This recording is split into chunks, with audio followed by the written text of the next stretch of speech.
Alright, welcome to part 10 of this training on WordPress. In this segment of this training, we're going to talk about how to install your WordPress in your domain. The domain that you already added to your cPanel.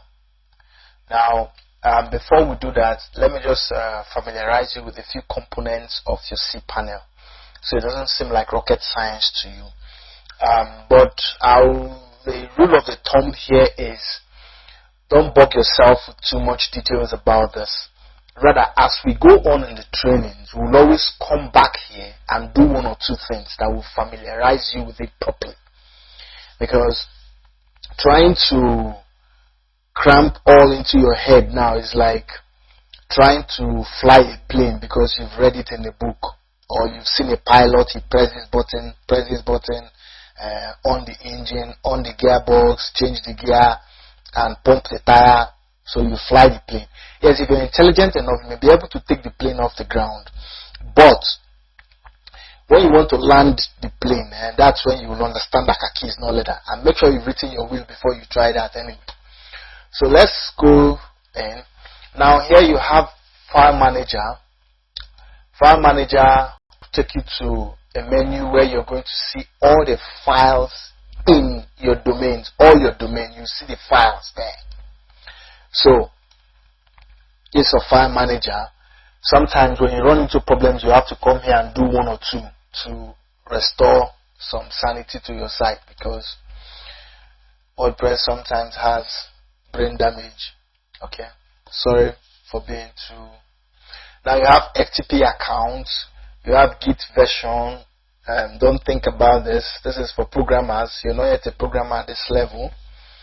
But as a matter of fact, in those days when we used to do research, because Google was our best friend, when you run into 1,001 problems in trying to set up your WordPress, you'll see some instructions that are going to tell you, okay, copy and paste this code. But below there, they're going to tell you, do not try this if you don't know what you are doing. That means if you're not a programmer, please do not do this, because one wrong word, or one where you're supposed to put dash, you put comma, can break your site forever. Your site will be irreparably damaged. You won't even be able to recover, anything. So don't go there.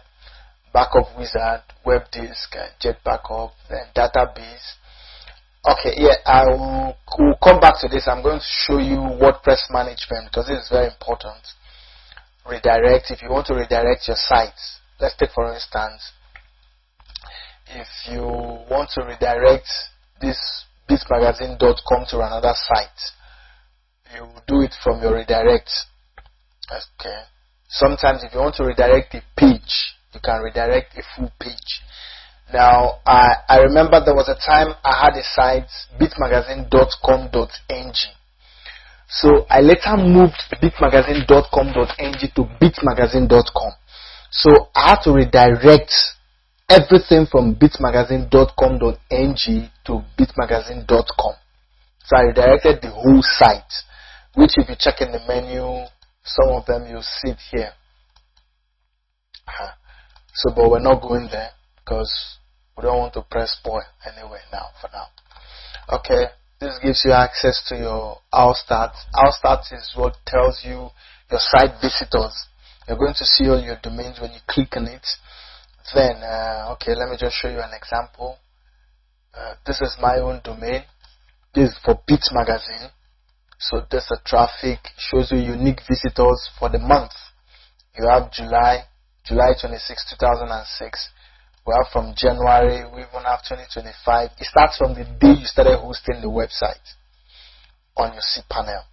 So it shows you your unique visitors for the month, the number of visits, pages they clicked on, hits. Hits means anything they clicked on your page, then the bandwidth that was used. So as you can see here, in January I had 1.something million unique visitors. Then it dropped, came to 600 and something thousand in April, 300 and in May, 200 and in July we have 99,000. That's something you have to make peace with. Web traffic goes up and down. It's not permanent. So that's for your Allstat. I believe I'm wasting too much of your time. Forgive me for that. Okay, this is SHH, this is rocket science. You go here, you cause extensive damage. We're going to come back here. I'll show you WordPress managed by Softaculous. We're going to do one or two things there. So, but let's just dive into installation of your WordPress. Now, when you come to your cPanel, you click on WordPress installation. Sometimes you're going to see it as Softaculous. That is, what they'll write here is, you rather than seeing all these different scripts and CMS, you're going to just see Softaculous written. Then you click on it and it takes you to where you want to install your stuff. Now, these are all the stuffs that you can install from Softaculous. But here we're concentrating on WordPress. So we go straight to install. Click install. Now, this is very important. Sometimes you have HTTP and you have HTTP www. Now you have HTTPS and HTTPS/www. What this means is, if your site has a security certificate is like the defense minister, the chief of army staff, or the security guards that are guarding your site from brutal guys, bad guys out there on the internet. Now, if you have a security certificate, then you should install your site on a HTTPS.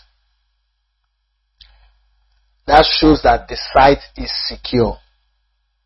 But if you don't have a security certificate, you can install on HTTP. But I wonder why somebody in this modern age and time want to install his or her site on HTTP. It's not necessary. It only rubs up on your credibility. So you don't do that. Now, the difference HTTP and www, you could use any of them. It doesn't matter. Now, if you use HTTP, if it was in the past, now sometimes if you use HTTP without www, if someone clicks on the blog, if somebody clicks on the site and the person doesn't add the www, it may not open. It may just fumble and all that. But that was far back, over 15-20 years ago. I don't know of now, but I believe that such things will not happen again. So, but for sake of clarity, because as an e-commerce site, some people want to see all the HTTP and the www. So that's why I'm using HTTPS /www. Now, I want you to pay attention to this particular spot, because when you have a couple of domains on your dashboard, on your cPanel or on your panel, the list of your domain is going to come out here. But if you have a primary domain that you have already installed your WordPress, that's what will come out here. Like if you see, this is my primary domain, that's why it's showing me bitmagazine.com. So we're going to click on it and change it. crystalgifts.online. Now this space here is for you if you want to install your domain in a file. Let's take for instance, if I say shop and I install in this directory now, what this means, from what you can see, I said the directory is relative to your domain and should not exist. E.g., to install at http://dos, just type dir to install only in the, and leave this place empty. Okay, so if I install this here now, that means if I go to Crystal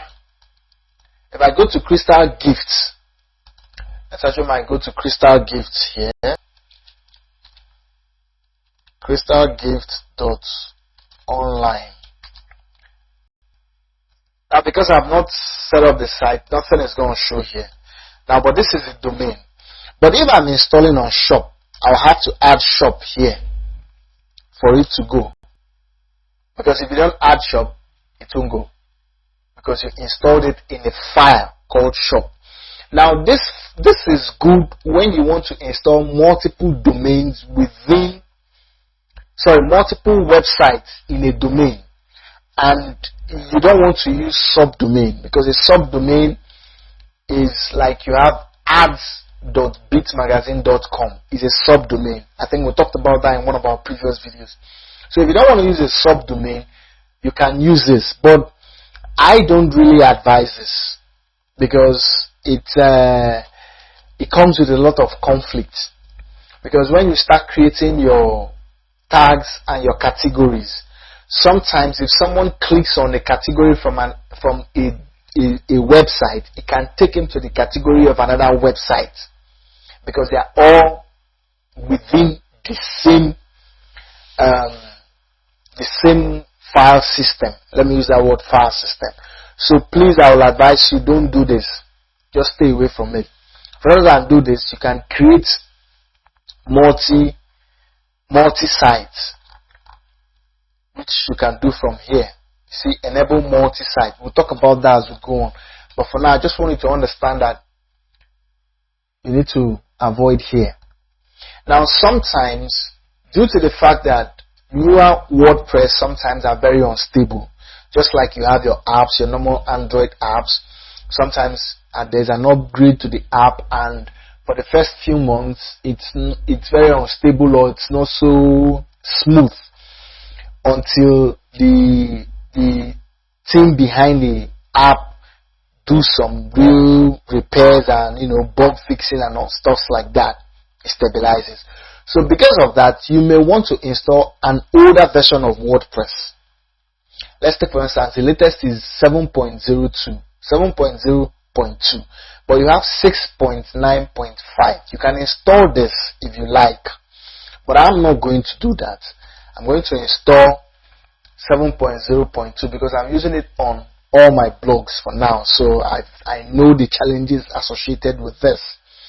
And like one of the challenges associated with this is that when you're trying to use plugins, some plugins have not been updated, so they may not work with the latest WordPress. Also, some themes may not work properly with the latest one. So it's advisable that you allow 3, 4 to 6 months before you upgrade to the latest version of WordPress. Please note this, it's very important, because with this, you shouldn't put your domain in auto update, because sometimes after you've installed a lot of plugins and themes or something, and WordPress automatically updates because you have it on auto update.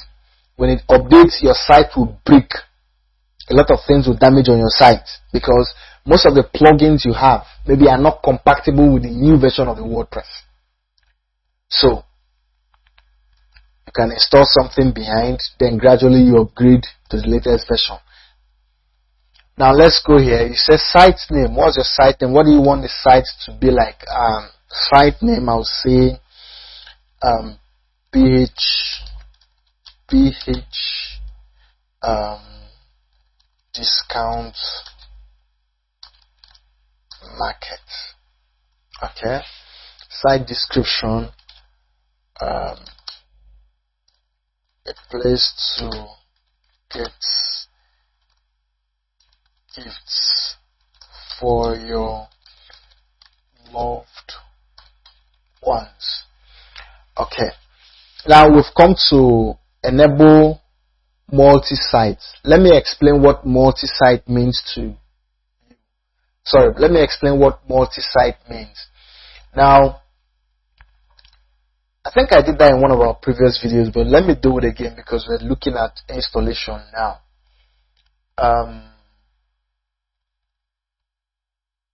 Okay, yes. Now this is a subdomain. Remember, it's a subdomain because what you have here is authors.bitmagazine.com. Now, this is a site. There's actually a sister site to my parents' blog, Bit Magazine. Now, but this is for general. Everybody can come here, register, and start posting content. But this is strictly for authors, writers, and the creative space, poem, short stories, stuffs like that, adventure, whatever you want to post as a writer, you come here, you do that. Now, this is a domain on its own, which is housed in a subdomain. So this is a website housed in a subdomain. Now, but let's look at something.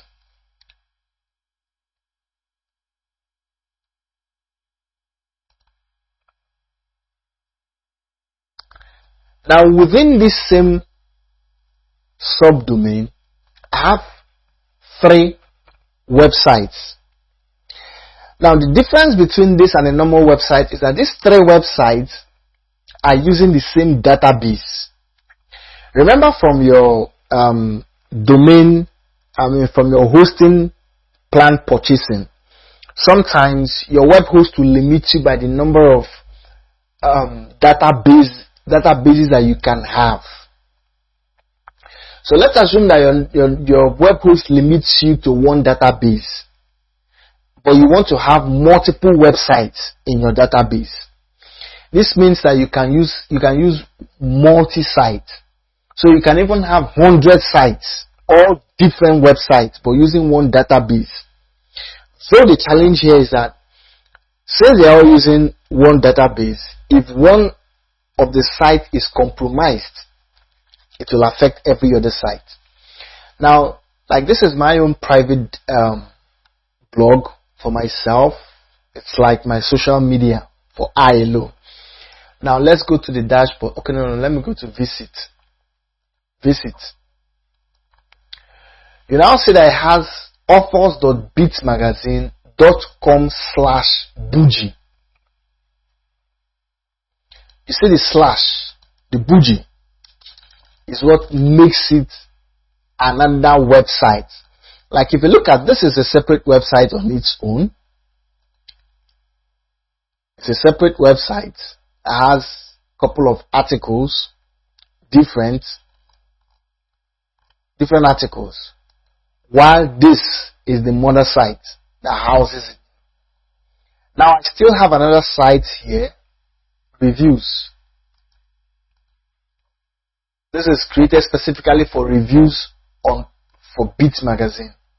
So this is another site on its own as well. So you now see that I have 3 websites using the same database. This is called multi-site.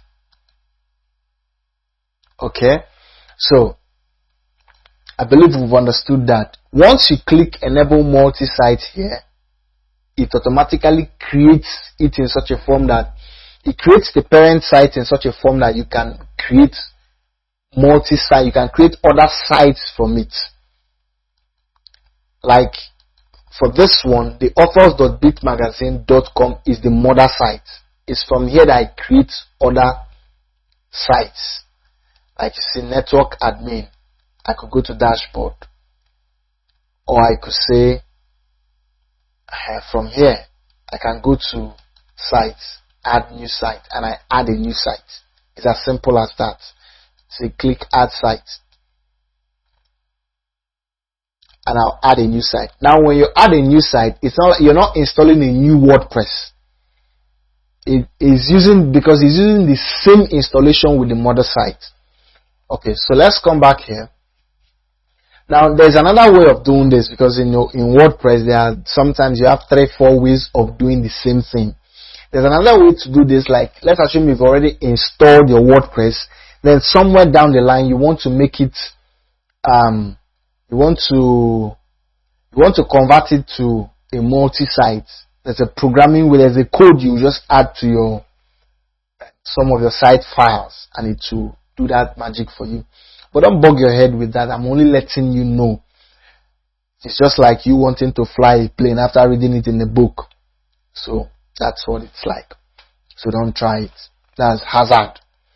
Now, admin username, I'm going to say bougie. Password, okay. Password. a rude boy 666. Yes, a rude boy 666. That's the password. Now it says admin email. This is the email that it's going to send details for you, or the email of this user, this admin user. Now this is his email. Now, but you also have email here where it can, this email is where it will send all the installation instruction to. You can add an email if you want that, but if you don't want that, there's no need for all that. This is basically for you to change your language. You don't need to go there. Advanced options. You don't need to go here. So you don't press spoil in your site. Stay away from those areas. Now, this plugins come with it in the beginning, but since I don't use any of these plugins, I'm going to uncheck all of them so that I install only WordPress. So most times while you're filling these details, this site may switch back to your parent site. So what you do is, when you fill these details, before you click on install, go back to this point and make sure this thing is in the site you want it to be. Like if you look at this now, it has switched back to HTTP. But I remember adding it as HTTPS and www, but it has gone back to HTTP. So that's how this can switch itself. Now I'm going to click install.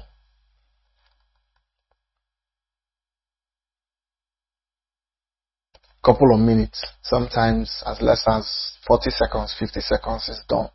Now this shows you my admin. This is the admin dashboard, and this is the site itself. So you can see WordPress has been installed. So woohoo! You have your WordPress. It's a very simple process.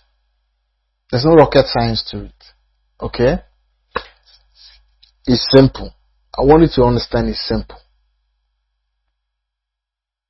You just think like an IT person and you will do it.